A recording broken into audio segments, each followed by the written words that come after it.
So just to, follow up one more step, thinking about pricing, you buy eggplants from 3 different farms in a given week. They're going to have slightly different prices, presumably, in some cases. You then make a decision about one price for all of them. Yeah, and to clarify, like, but yeah, so if you were to look at our website, it actually would be listed from one farm. So like if you look at eggplant right now, it's coming from Cassidy Farms. Hmm. So it's listed at their price marked up. But if they don't have it, I might have 3 other suppliers that I didn't list that I could get it from. And if their price is higher or lower, I'm sort of taking the risk there. I'm locked in at that price. I see. And there's James, different ways to do it. Like if you used an LFM type software, they actually, so each producer has a producer profile. And if you guys wanted the most hands-off way of doing it, you would make an LFM account, local food marketplace. You would give each producer their own profile, and you can actually give the producer their own ability to use it and upload their availability information. So we choose not to do that because we don't want everything from one farm listed. But like Jeff could go in and say, I have eggplant, I have this, I have that. Somebody else could go in, I have this, I have that. It would put an automatic markup, and then it would just become available for the customer. So there's a lot of ways to do that. Hmm. I have a quick follow-up to that. Um, are you using some sort of other software or just spreadsheets, or how are you intaking that information and then providing it to local food marketplace? It's all brought in directly. So I mean, if you guys are curious, let me see if I can screen share here. I can actually show you a little bit of the back end. Let's see, screen 3. All right. Can you guys see my screen? Yes. yeah. Cool. All right. So you're going to So, show us your QuickBooks. well, no, you're not seeing that. But LFM is local food marketplace. This is a software. It's not horribly cheap. I think it's like $10,000 to $15,000 a year, but they do all the onboarding. They get it set up for you. You need somebody who's trained on this. It has been a nightmare for me to spend 8 months teaching my team how to use this, setting up SOPs, taking them from being used to just like buying things and selling things to documenting every single step of that process. But like if we go in, right, we have a producers tab here. If we pick, the Cassidy Farms I used as an example before, we can look at their availability, which this is what they have for this week. And there's all the prices listed. It's individual. This is the case for each person. But then I have my larger product availability for this current week, and it's listed from all the different farms. And I can choose whether or not I list the apples from Cassidy Farms or the apples from Solebury Orchards or both. It's all functional in the system.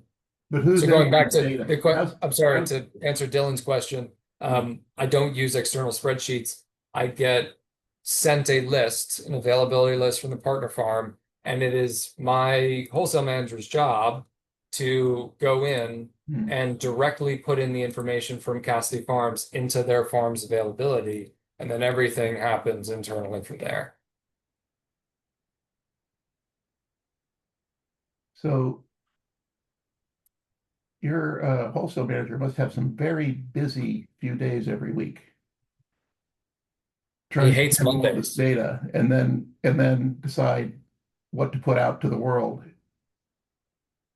So Mondays are a pain in his ass because that's the big aggregation day. So he'll have 4 or 5 trucks on the road just picking everything up to get everything to people on Tuesday because everyone wants their food early in the week.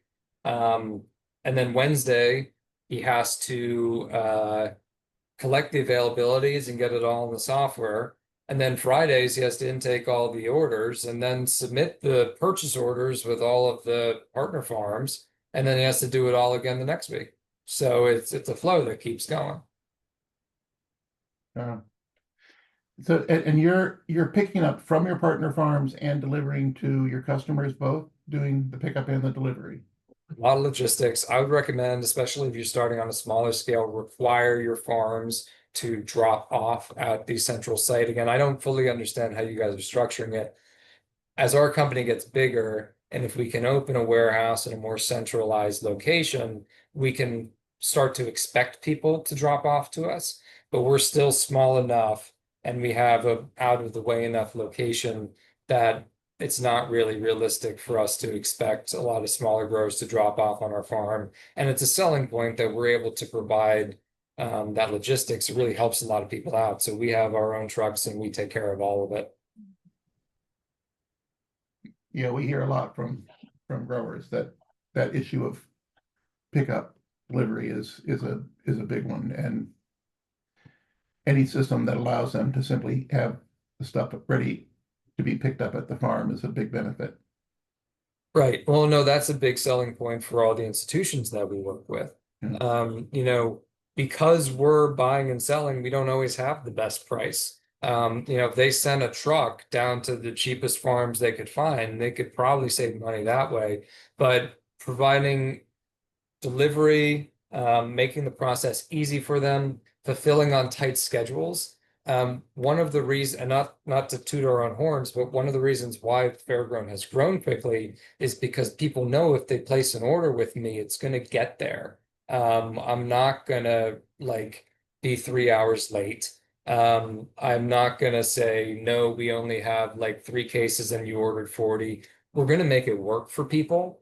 And that ease of business in this type of logistics and perishable food industry is really, really important. You want to make it easy for people, otherwise they won't keep doing business with you. If you work with a restaurant and you're constantly shorting their orders, that means that they're going to be messing up their customers when they go to make dinner. And so you want to make their lives as easy as possible, and that's what will keep them buying from you. I have a question, but if others, I don't want to jump ahead if some of the members of SJPs or other guests have questions. But one of the things that we're trying to understand ourselves and help the farmers at SJPs to understand is, and it's not very clear. It's not like very clearly marked or defined of like, this is what makes someone a broker versus an aggregator distributor versus a collective. So like the fact that you're still producing some percentage of what goes into the CSA, and does anything that you're producing actually and on farm, on Fairgrown farms, like end up in what ends up going to like a restaurant or the gym pop-up or anything else, or is it all kind of mixed? Or do you feel like what's the main feature or the division that's keeping Fairgrown Farms from being like entirely an aggregator distributor or a broker is the fact that you're still producing your own stuff? Like you still have that aspect of what you're doing. Yeah, it's complicated. So, like I said, we have different divisions in the business, and the field division is one, and they are actively farming and growing produce. I actually spend more of my time than I probably should farming, but less of my time than you would think, given that I'm a farmer. The field division of our business makes the least money. In fact, in many ways, we're able to buy new equipment and reinvest in the farm because of the work we do on the aggregation and distribution side. However, it's a really integral part of what we do, because if we just went from being Fairgrown Farm to just being Fairgrown and aggregator distributor, we would almost lose a lot of our credibility, both with the partner farms we work with, right? Like I have strong relationships with the other farmers because I'm also a grower. And also we would lose some credibility with the institutions. And I'm able to be involved with New Jersey agriculture in a different sort of way as a grower. And we wouldn't be able to run quite the same CSA program. We'd be more like a imperfect produce or whatever it is. We would just be a box service. And we don't want to be that, right? Our core is really being farmers. And also, like, I don't think we would have the same sales in the other areas if we just stopped being farmers. I think if you look at it purely from an economical business standpoint, there's marketing value to being farmers. So I spent a lot of time growing produce and making my farm run correctly. And maybe it doesn't directly translate to more cash sales. So on the profit and loss, it doesn't seem like something that's smart. But we've had conversations of like, hey, we kind of just break even farming and then we make a profit doing these other things. Should we even be farming? And the answer is yes, because not only is it something that we personally care about, but it presents value to the other areas of the business. And going back to whether or not our own produce makes its way into wholesale and institutions, it really depends on the place. Restaurants get a fair amount of our produce. We have a really strong relationship with Nomad Pizza, which has a restaurant in Princeton and Hopewell here. They get a lot of our basil and cherry tomatoes and heirloom tomatoes because they can afford it. But most of our wholesale work is in the food banking side of things. And food banks are looking for bang for their buck, and they're not going to buy high-end certified organic produce. There's the reality that the food that we're selling from our farm is much more expensive on the wholesale side than conventional or IPM produce we're getting from larger South Jersey farms. So those buyers are electing to get the less expensive produce, and so a lot of our volume is that. So we do make our own produce available for institutions that can afford it, but for the most part, the stuff that's moving volume is the lower cost, conventionally grown stuff. And also, we have a priority of taking the Fairgrown produce and putting it in the CSA, because that name of saying we grew this has more value for our retail customers. But it kind of gets like just washed away if we throw it at a food bank. They don't really care whether we grew it or a partner farm grew it, but the customers get real marketing value knowing that it was off of that farm. Yeah, and the whole idea of like know your farmer with your CSA, that's like I don't know how it breaks down, but it seems to me that people do a CSA because they want that connection with the people who grew it. Yeah. Yeah, it depends. I mean, like I said, when we started marketing our CSA as a collaborative CSA, we actually saw an increase in sales. And, you know, we definitely have lost some customers, right? Because they want everything to be grown on farm. But we've gained a lot of other customers because now we have a diversity of produce that they can't get anywhere else. And our biggest thing is full transparency. So when you walk into our CSA, every single thing is labeled from the farm that grew it, the growing practices, and their location. And if only one of the 7 items is from Fairground that week, that is totally cool. That happens a lot. If 5 or 6 of the items are from Fairground that week, that's great too. But our biggest thing is we're going to be transparent about where it's from. We're going to be transparent about the growing practices. And that's the product that we're offering. And if the consumer likes it, great. If they don't, they might not be the right customer for us. We're betting on the fact that most consumers are really going to appreciate our value proposition. And the best we can do is be transparent, make it as great of a product as we can. And we don't really fixate too much on, is it from us, is it from others? We try to just promote the program as a whole. And if a CSA customer wants only organically grown, they have They that can't get option. Nope, they can't get that from us. No, So okay. that was a decision we made early on. I have 2 farms. One is certified organic, one uses organic practices, but is not certified. When we were first transitioning to a collaborative farm share, we felt a lot of pressure to be organic only. This is a side note, and it's a very nuanced conversation. The longer I have been a farmer, the less gung-ho organic I am. I think that it's a very complicated discussion. I think that organic principles are important, but my value system and the value system that Fairgrown employs is that we prioritize local produce over organic produce. We will try to prioritize organic growers if it's available, but the reality is New Jersey does not have a very large certified organic industry.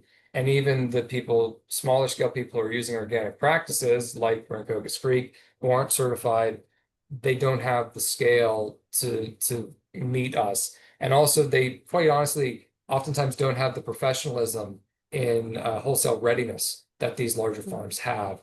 You know, if I work with some of these bigger farms, they give me a perfectly packed 25-pound box of tomatoes. They are graded. There's not low quality. When I work with some of these smaller growers, there's a lot more hand holding and there's a lot more lower quality stuff, and the price is significantly higher. And they can't always supply me with the consistency that I need. So there are regional constraints on what you can do. And in order for our program to work, we made a judgment call. We care more about New Jersey than shipping in large amounts of organic produce from other states. Our value system is based on local and it's not based on organic. That's really interesting to hear. Yeah, that makes sense. And I lose customers, right? A big thing about business is that you cannot make everybody happy. That's right. So you have to choose what you're doing, right? And you have to be open enough that when people give you criticisms or suggestions, you listen to them, but you have to be disagreeable enough that if you don't think that that's the right call, you don't change your business to do it. So we have a lot of customers who say, you know, I wish everything was organic. I'm not going to do your CSA because it's not organic. I listen to that every time they say it. And if a crazy amount, if I lost all my customers and they all said that, maybe then we'd make a business decision to do it. But the reality is the margin isn't there and the supply isn't there. So even if we're only, you know, making 80% of people happy, that's okay, right? We are transparent about what our value proposition is, and we let people make a decision based on that. And we're betting on the fact that enough people will find that valuable that we'll have a functional business. And how much what is like the relationship like with the different partner farms? Like, do you make a point maybe in the off season to like visit every farm that you're sourcing from? Or how have you balanced that with all the other things you have going on as you grow the business on the Food Hub side? One big challenge. So this is the very first year where I've established a wholesale department and it's growing quickly. So last year I did all of the trucking and all the coordination myself while trying to run the farm. So literally, you know, if I was dropping off at a food bank, I was dropping off at a food bank. And if we were placing an order with another farm, I was placing that order. Now we've transitioned to having staff that run that. And so it used to kind of be, I knew all these growers, right? And I would get on the phone with them and I would talk through it and I had a personal relationship with them. Now we have to change that to be an organizational relationship. And so the question of how Fairground manages those relationships is something that we're working to answer now. And an issue that has been arising is coordination is so much easier with the bigger growers and they have consistent supply and good price. Coordination is so much harder with the smaller growers. They have really inconsistent supply and much higher price. Naturally, if I'm not there to say, hey, we have to throw some business at this smaller grower, then my employees are just naturally going to go to the larger, more consistent people who aren't headaches for them and who have better prices and, you know, make things easier. So building in how Fairgrown, you know, is consistent enough that we can fulfill all our orders and not drop balls, while also making sure that we're giving business to smaller growers and helping them move their product. That's an ongoing challenge. And it's something that I kind of, you know, like my wholesale manager asked me the other day, like, what is the right way to do this? Do I just have to kind of know, okay, every now and then I throw a bone to a smaller grower and I buy, you know, the way more expensive stuff from them, even though it doesn't make business sense. And I told him, you know, it really comes down to the person, the quality of what they're packing. But it's complicated. So turning these personal relationships, like I might be more inclined to buy from Jeff Tober versus somebody else because he's a farmer that I know and trust, is also a personal friend. But when my wholesale department looks at the price list, they're like, well, why should we buy it there? So that sort of ranking is an ongoing question. I don't have a perfect answer for it. Well, I think that's a really important point to question on. I want to ask others if they have questions, but like, what is it? Is it just scale and consistency? Is it like part of what we're interested in is helping farmers get wholesale ready? And so I think this is a point where I'd like to open it up and sort of pivot the questions and dig deeper into that issue, is like from your wholesale staff person's perspective, your perspective, like what is the gap? Like how do you bridge that gap and get the newer, are they usually like newer producers, like less experienced? Is it just about scale? Is it, and like what are some of the key things you're seeing on how to bridge that gap? Or suggestions, I guess. Yeah, it's tricky because quantity is a big issue, right? So, for example, and I'm sorry to keep using Jeff as an example, he's just a good example. So Rancocas Creek sent us their availability on Wednesday of last week. A lot of the quantities were 3 cases of this, 4 cases of that, because they're not growing for wholesale, right? They're growing for the CSA and they happen to have some extras for wholesale. When my team looked at that list, they basically said, my CSA person said, I can't use any of those quantities. We're providing for a 900 member CSA. None of these are in 900 count units, right? So they can't use it. A food bank is going to look at it and say, well, the pricing is way out of line. I can't buy that. And then additionally, you know, I'm not just going to buy 2 cases of a specialty pepper, right?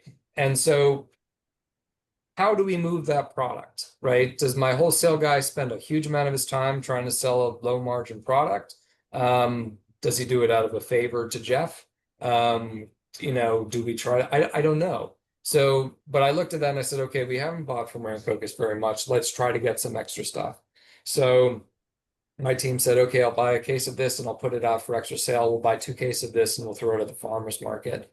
They did it because I asked them to, because I had a feeling like we hadn't done enough business there and I wanted to basically, you know, provide that.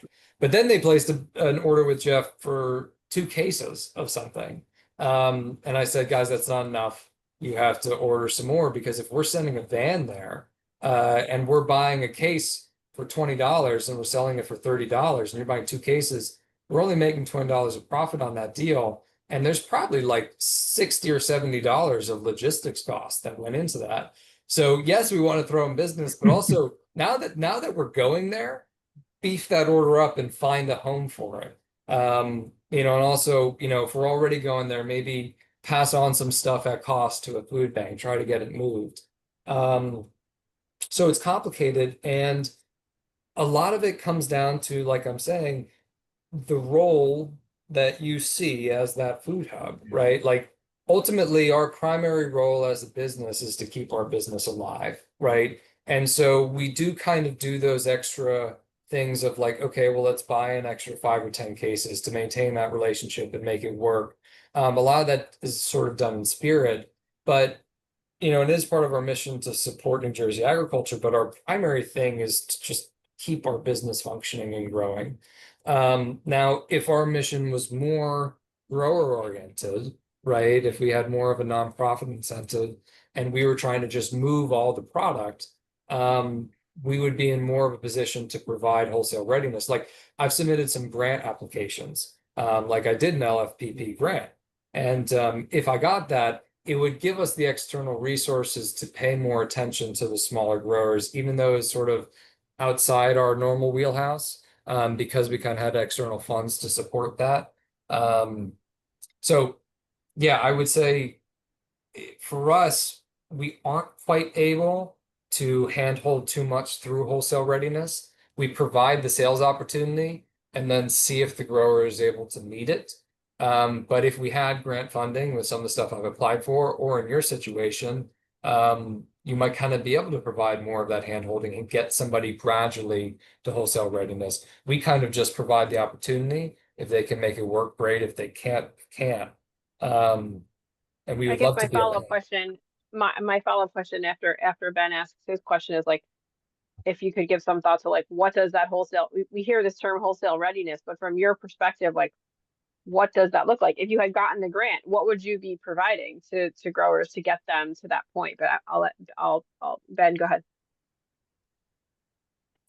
Yeah, I mean, I think like you sort of did a good job of already kind of partly answering this, but when you're looking at you know, some of the smaller growers or newer growers, and you know, kind of deciding who to work with is another part of that calculus. Like the potential to to scale up, with the potential for that business to grow and, potentially become a, larger partner in the future? Is that, does that go into your calculation at all?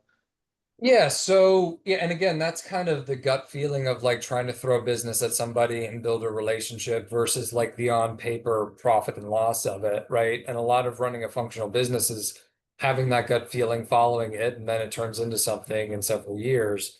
And I think I can kind of answer Janine's question mixed in with this. But like wholesale readiness, I think a lot of it comes down to what are they packing, right? And so like I kind of have a case study of this, right? Because I have one of the ways that I've divided my business is into core function. We have functional divisions. So wholesale is one division, right? And field is another division. The reason we made those divisions is because in many ways they're different companies. They have different business models. Farming produce is a different type of business model from running a CSA, in my opinion, which is a different type of business model from wholesale. And so when I look at each of those, they have their own profit structures, what they do in order to create value. My field department is extremely unwholesale ready. They are not good at prepping wholesale food. And so my wholesale department actually orders food from my field department in the same way that that we order from partner farms. So we can literally see what it's like to bring a farm up to wholesale readiness, right? Because I work with my field manager to pack the right size cases for my wholesale department, right? So my field manager, like literally when my CSA or my wholesale manager asks all the partner farms what they have for the coming week, he also asks the field department and he says, what do you have for the coming week? And the field department will say, we have 15 cases of basil, right? Or we'll have 20 cases of zucchini. And then the wholesale department lists that just like produce from all the other farms and tries to get it sold.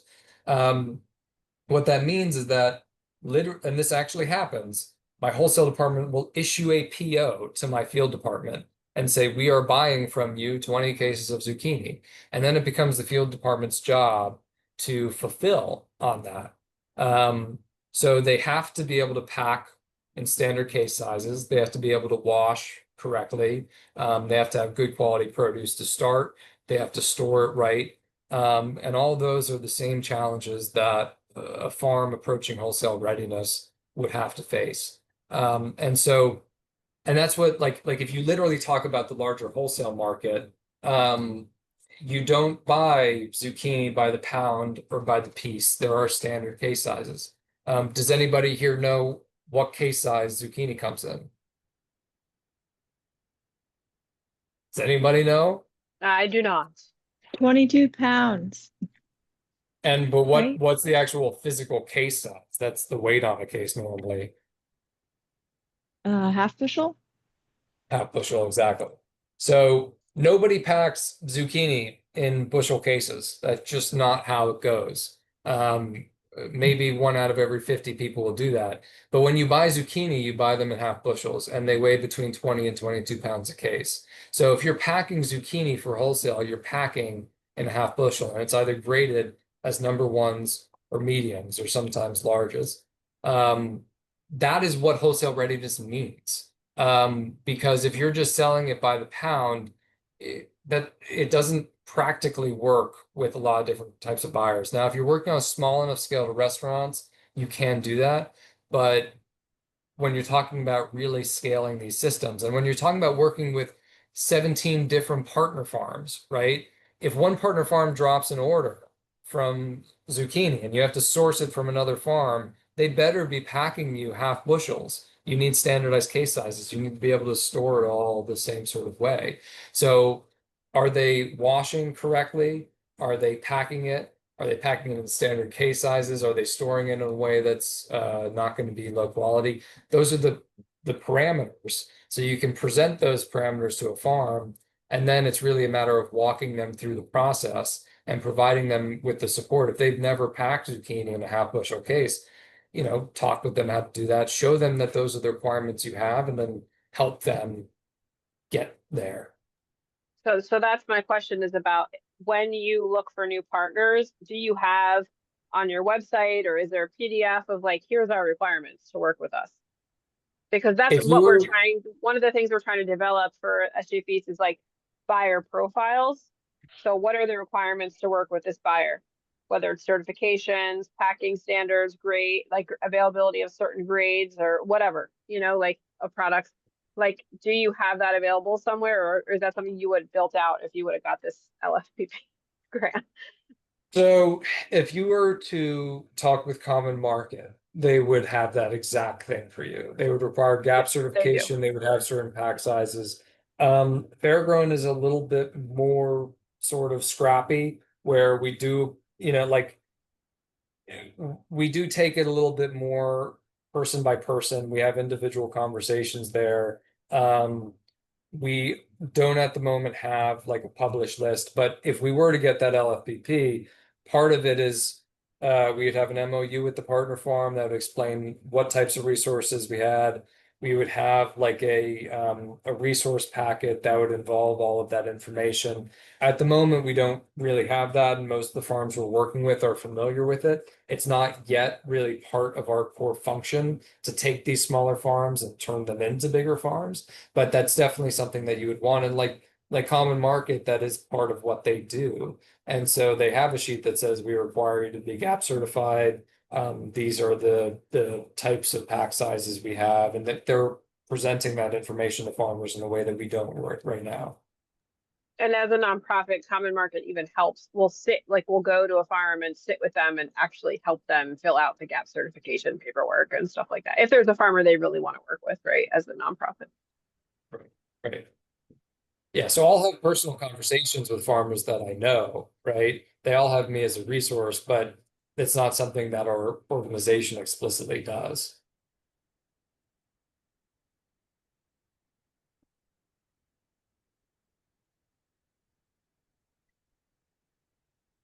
Anybody else? At some point, you hired a farm manager to run the field program, is that right? Yep. How did you find that person? Oh, well, she's horribly underqualified and she's worked with us for 3 years. So, like, I have a field manager who started with us as just an entry-level field worker. The next year was promoted to assistant manager, and the next year promoted to field manager. They were consistent, they worked hard, they're lacking in a lot of knowledge around agricultural production, so they're not nearly as well-rounded of a farm manager as Jeff is. But again, our business model allows for some slack in field production. So if we drop the ball on a crop, that we don't go out of business. And additionally, like I'm still there. You know, I spent a lot of time working through those issues. My brother is my business partner. He is, you know, a trained mechanic and carpenter. I have the agricultural experience. So, you know, we are able to make do with people who aren't able to 100% self-manage, as long as they have a good attitude and they work hard, which they do. James, there's Yeah, a we're couple looking for an questions in the chat. Oh, sorry, Carl.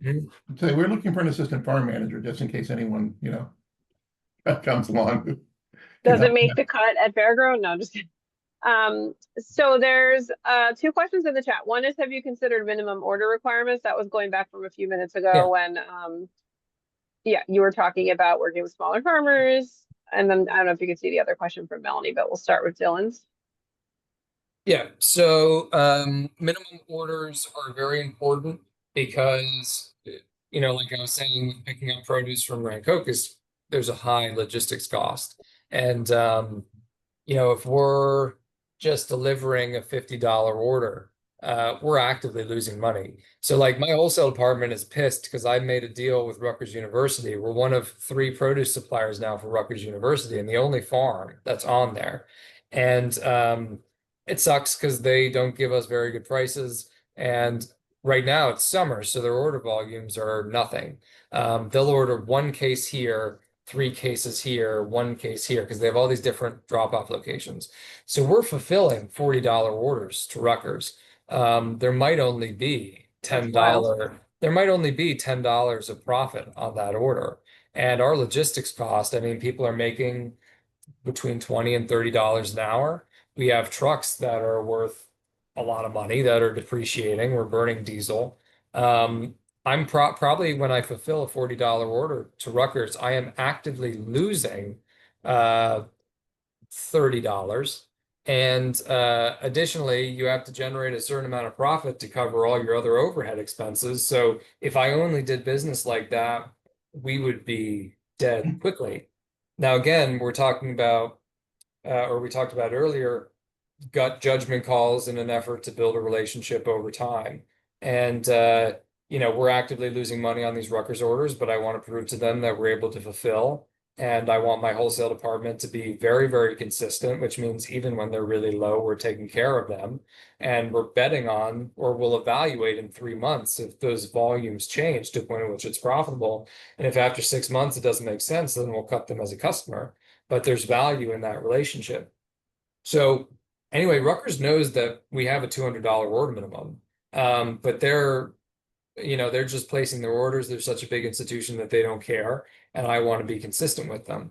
We also have different price lists. So I have my general price list, which is what restaurants see, and then I have my discounted price list, which is what schools and food banks see. So we charge we have a lower markup when we're selling to a food bank than we do when we sell to a restaurant. So our order minimums are actually different for those different price lists. We have a $200 order minimum on the general price list, and then we have a $500 order minimum on the food security price list, because we have a lower margin. We're making less money on a food security deal. And so if we're making less money, we have to less money as a percent, we have to have a larger order to warrant that very high logistics cost.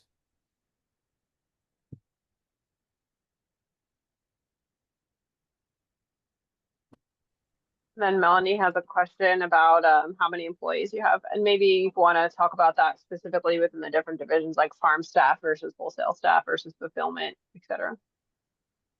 I think we had 23. It's hard to get, it changes every now and then, but it's in the low 20s. And funny enough, the wholesale department has the least people. There is a wholesale manager, and he literally yesterday hired his assistant manager, which took a while to get to. And he has drivers who help every now and then. So there's probably only like 1.5 full-time equivalents there in addition to the assistant and the manager. And they do a fair amount of business. That's the nice thing about this sort of aggregation distribution is one of my trucks can take 20,000 pounds of produce, right? So if it goes down, picks up 20,000 pounds of produce and brings that to a food bank, that's a lot of volume moving with just one person. So, our CSA department has 7 people in it. So that's a lot more to run a similar sized program just because there's packing and home deliveries and all these things. You can run a pretty decent sized food hub with 2 to 3 good, smart, full-time people. Honestly, if you have one, like I ran it myself. Now I was an owner operator, so I was going to do different type of work than an employee, but I ran a pretty big wholesale program just myself with a truck last year. So you can facilitate quite a bit with pretty low staff. Yeah, the Urban Agriculture Cooperative is another nonprofit food hub in New Jersey, and we're going to hear from them later on I think in October 1st, if I'm not mistaken. But they have, I'm pretty sure, but we'll learn how different of an operation it is. But they have, I think, 3 full-time staff. Like Ursula is the manager of all the aggregation distribution, and then Emilio's like, I don't know how much of the day-to-day he does anymore, but they also do farmers markets. So it'll be interesting to see, a comparison of a food hub that doesn't have their own production. In the beginning, they did have small urban gardens across the city of Newark, and then eventually they pulled back from that, realizing that it's not like the juice wasn't worth the squeeze there and just like leaned into the food hub aspect of it. And they still maintain some sort of urban ag connections. And they still have those plots, but anyway, so it's similar and different in a lot of ways. So it'll be interesting and we encourage you to join that one if you're interested in hearing from them. So we're at a little bit past 6. I want to make sure everyone's had an opportunity to ask a question if they have one. Dylan had a follow-up question. Can you see that there in the chat, James? Yep. So we don't really have official order minimums for picking up at a partner farm. It's a little bit complicated because sometimes we'll be passing a farm on the way back from another place, and so we'll just pick up a few cases. I would say similarly, if we're buying less than $200 to $500 worth of stuff, it's not worth it for us. I mean, logistics costs are so high that just kind of in spirit, you want to be doing in excess of $500 pickups from the farms. Otherwise, it's like, are you kind of bothering the farmer by saying pack 3 cases for me? It's kind of going out of their way. It's a pain in their butt, and it's a pain in our butt to go and pick it up. So it might not be a bad idea for you guys to set a rule of, well, I mean, again, if they're dropping off to you, there's no cost there. That's a judgment call that they could make. But, you know, $500 if you are providing those logistics is probably realistic, $300 to $500 minimum.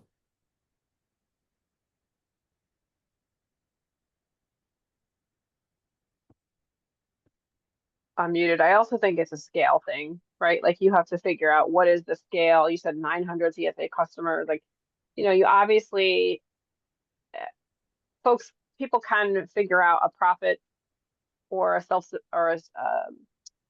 a break even if you're a nonprofit that like works for your scale. Like you can find a niche where it's like, okay, this is the volume that we can from the customer side and the producer side that works for us, right? And so you've had to figure out your scale and you're at a larger scale. What went into 100%. some of that Well, decision making? Well, if our partner farms were not as far away and they could drop off, then we might, you know, easily take 10 pounds of something or 3 cases of something. But for us, we're at a larger scale. I have a lot of staff that I have to cover, and you know, we're sending trucks to these places, which are costly. Right. So I know one of the, like I said earlier in the at the top of the meeting, that the steering committee members had identified specific areas of like knowledge and expertise and technical assistance that they wanted to know about from these sessions. And one of them is like legal structure and governance. But you're set up probably as an some type of LLC, partnership LLC. And so that looks a lot different. It's more clear. I feel like it's more clear cut, like around, you're not partnering with a bunch of other farmers. I mean, obviously you and your brother are entirely different people. You're not a married couple. So it is like you're partners in that way, but it's not complicated in terms of like, you know, in other ways where it could be like 7 farmers are starting, they each have their own LLC and they're coming together to create a cooperative, which is an entirely different type of legal structure. So we don't really have any of those questions for you, but is there anything in that space and like the governance space that you think might be germane? Yeah. I mean, something that's really important is understanding markups and margins, right? And so that's something, if you have growers coming through, again, like a lot of traditional cooperatives charge a 10% cooperative fee. And that's the way that they do it, right? Because it's nonprofit, it's owned by the growers. And so if you buy anything out of Tri-County Cooperative or Landisville Cooperative, the farmer is getting 90% of that money and the cooperative is keeping 10% to cover its operational costs.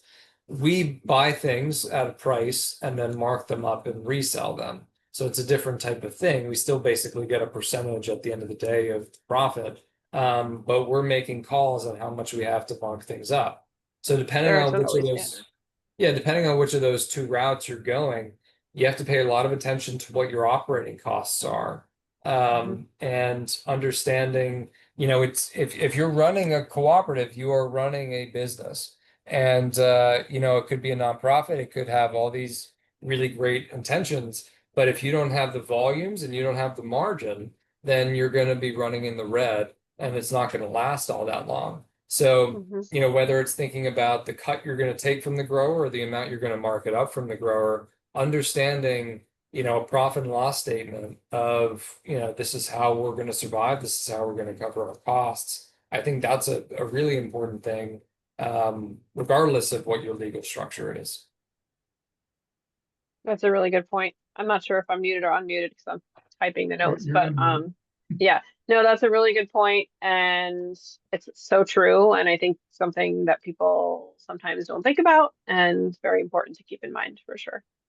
And So we did start say, higher is my advice too, is like, yeah, you could look at some of these other cooperatives and say they take 10% fees, but they might not have the startup costs that you have. And I mean, granted, you have grant funding, but these have been around for a really long time. And also not all of them work. I mean, No. the Tri-County Cooperative is not a functional model. And so, you know, you might be looking at 15 or 20% or even more as a percentage fee for all of that handling. If you're picking up from the grower, you know, you better be charging more than 20% because you guys are going to have such intense logistic fees. So really pay attention to that, be generous. And then if your model works, right, and you're a farmer first organization, you can say we had a super profitable year. Either we're going to pay you a dividend or we're going to reduce our fees next year. But start generously because you want to make sure, it could work always for go back. people. Yeah. Yeah. And I just to clarify, like, we're exploring the idea of the planning grant. It's a USDA planning grant, a regional food system partnership planning grant for this is like exploring it. And then as a group, they'll determine, do they want to start something or do they want just like some support, specific support with accessing existing buyers, accessing existing markets, or both, right? But it's not a conclusion that they've already reached. The planning grant is to help them reach the conclusion of like what, if anything, do they want to form, or like what technical assistance or other types of support would have the biggest impact essentially on like the prosperity and the success overall of the farms in the region. Right. So if you're pitching, you know, if you're, we heard about it a lot already, but like if there are farmers on the call or in South Jersey that might hear this, they're like, what does it take to work with Fairgrown? If they're interested, it's volume, experience with packing for wholesale and all the things you talked about before. Yeah, I would say so. And also, I would say more important than any of that is just consistency. Because I don't mind if it's lower volumes. I mean, again, it has to be some sort of minimum for me to justify going out there. But you know, if I place an order with you, are you going to be consistent? So, for example, I hate to just crap on Tri-County Cooperative, but they have price and volume, but their consistency is awful. So I don't do business with them because if I place an order with them, I don't always know if it's going to come through. So if you have a smaller volume, I'm totally willing to work with you if you're able to drop off here. If you need me to pick up, there's a certain volume we need to make it work. We can talk through the pack sizes to make it work. But you know, if I place an order with you, have some confidence that you're able to do that because nothing is worse than somebody dropping an order and screwing you last minute. And that's the case when we're working with a customer. You know, if they order 8 cases and I only bring them 2, I've screwed up their day. And if I order 5 cases from a grower and they only give me 2 when I show up, now I've screwed my customer and now I'm at blame. And if I want to avoid screwing my customer in the future, I have to work with a consistent grower. So consistency is the first thing. And then I would say volume and pack size are the second thing. We can work with you on that, but we need somebody who's good to work with and who's consistent. Okay, well, we said to 6:15, but we have 3 minutes, and I just want to see if anyone who's here with us hasn't had the chance to ask a question, and you have one. Now would be the time, as we are 3 minutes left with James on this call. And James, we appreciate your time and openness and level of detail, which is what we're looking for in these working I've got sessions. I've got plenty of time, so if we run over, no issue, and I'm happy to share any Careful what you information. say. Yeah. Well, I have to leave at 6:15. I mean, 6:30. So we did promise 6:15. Melanie, any other questions? I don't know, some of the names on the call I don't recognize, but you're welcome to unmute and ask a relevant question. Or a question about SJPs. Do you have any questions about SJPs, James? I guess you said it was planning. So is there an end goal in mind? Is there, or at least is there a specific Deliverables. type of food hub model that you're trying to evaluate if it would work? Like, is there kind of an idea that's under scrutiny, or is it fully exploratory? No, it's open. From my understanding of it, my point of view is there is no idea that's under scrutiny other than Okay. like this idea of like the general concept of a producer grower cooperative / collective. Something Again, those are something collaborative, right? It may not be a something co-op, collaborative. it may be a food hub so it's not that no one idea is under consideration, it's that all ideas are under consideration. Sure. 'Cause Including we don't like want to a prejudge. peer-to-peer learning collaborative. Like it could be a collaborative of people who come together and decide to cooperatively market. They all are bought into like something like Jersey Fresh or Grown in Monmouth. Those are government ran programs, but there are examples across the country of growers, food system stakeholder, nonprofit versions of a regional marketing campaign, a regional promotion campaign, or like peer-to-peer training and learning. Like, we have NJ Craft, as I know you did a tour with them recently, but that's very informal, loosely organized. Like maybe this is something, it could check a lot of boxes. It could be like cross promotion, supporting each other with market access, supporting each other with other types of technical assistance and learning needs. Yeah, I mean, I would almost say like a formalization of craft in a lot of ways is needed. And I think that could be of real value. I wonder, there are several key players already at scale in the large scale food hubbing type space. Now, if you were like in certain areas of North Jersey, I mean, maybe you guys have demand there, but there's competition from Common Market, there's competition from me and some other places. And I wonder if that's the right place to go into, because that requires large amounts of very expensive infrastructure functioning at low margins. And unless there's somebody there who's going to fight like hell to make it work, that's a more difficult space to be in. You could, if you want to be actually handling product, I wonder if a direct to consumer thing could work. That's intense though, right? Like my CSA program takes a tremendous amount of administration. And that's a hard thing to run. I don't know if you guys have the population density to do that. And most of these farms already have CSA programs. So they might not be able to sell at a cheap enough wholesale price to then warrant the repacking and delivery for the food hub to be able to make money. I mean, my CSA has to have very, very low material cost in order to make money because there's so much hand labor involved in it. Right. So those are two difficult spaces to play in. And I do wonder if more of kind of an administrative role, given potentially the skill set of people here trying to facilitate collaboration and knowledge sharing is maybe more the route to go. But I don't know. I mean, you could definitely handle large amounts of produce. It's just a hard game to play. And enter. It's a hard game to enter. I know Melanie, I don't know if she's in a position to unmute, but that's what they're running is a collaborative CSA. Right. I mean, right. Melanie, James was, when we first moved to the collaborative model, James spent like 3 hours with Lauren and I, basically telling us, yeah, you did. It was 20 minutes. we talked for at length about like the It nitty felt gritty. like 3 hours. It's 20 minutes. But yeah, a lot of the systems that he had in place, we took and modified, like the spreadsheets and the logistics and having like a deadline for producers to get to us. And And we took a lot of that. And so that's why we had a lot of early on success with the organization. But I'm very grateful for James. So thank you for all of your help through all this. But manpower is like really what I need. I need manpower and it to be viable profit wise.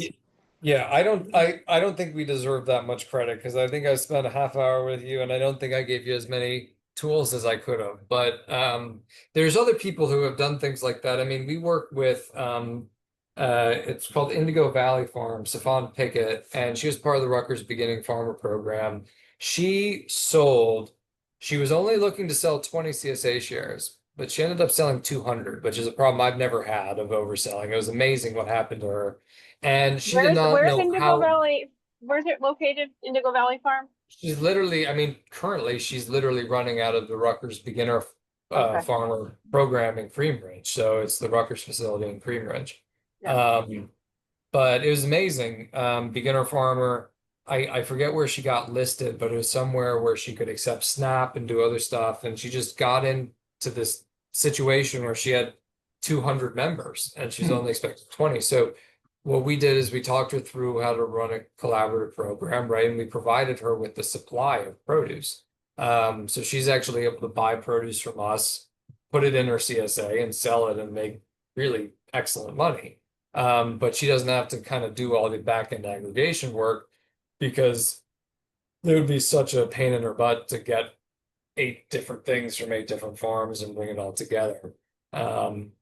So you can run a model like that, but then you have to figure out the delivery and all of that stuff. But there's a lot of people who've had great success with it. That is easier to do than large scale wholesale distributions. That is a harder model to do. And with the types of growers you guys are looking to bring in here, I don't think you would be competitive with a lot of these institutions because they're more price conscious and the higher volume. And like I know a lot of these farms and they would be more consumer friendly farms than wholesale friendly farms because trying to sell to a hospital or a food bank or a school is much more difficult. We also had like a hard year for getting like we had 55 members and a lot of the growers didn't the smaller growers is what we aim to do, local and small. And they also the year was I guess not so great. So that was also a challenge getting 55 quantities of things. Right. Well, Thank you so much, James. This was incredibly helpful. I Good. agree. You guys have my contact info, so you can reach me at any point. Yeah. It's james@fairgroundfarm.com. I'm pretty responsive to emails, so I'm really happy to provide the info. And if you guys pass the planning phase or you have some ideas at the end of it and you want to talk through it again, I'm very happy to be involved. I think it's a really awesome project and just I understand why there's so much planning that goes into it because there's a lot to think about. Yeah, and Well, it's hard thank you enough to again. do it with one other business partner, let alone figuring out the mess. So it's not that it would be a mess, but figuring out the complexity of working with a larger group. So. Okie dokie. I put the link in the chat to the current place where you can find SJ Feast information. There is a producer survey there that we're actively collecting data from. And so if you know farmers in the 8 South Jersey counties, please send them that link and you can share the link to the upcoming additional speakers coming up in the series. So thank you very much, James, and everyone have a good evening. Good night, everybody. All right. Bye-bye. Good Thanks. night, everyone.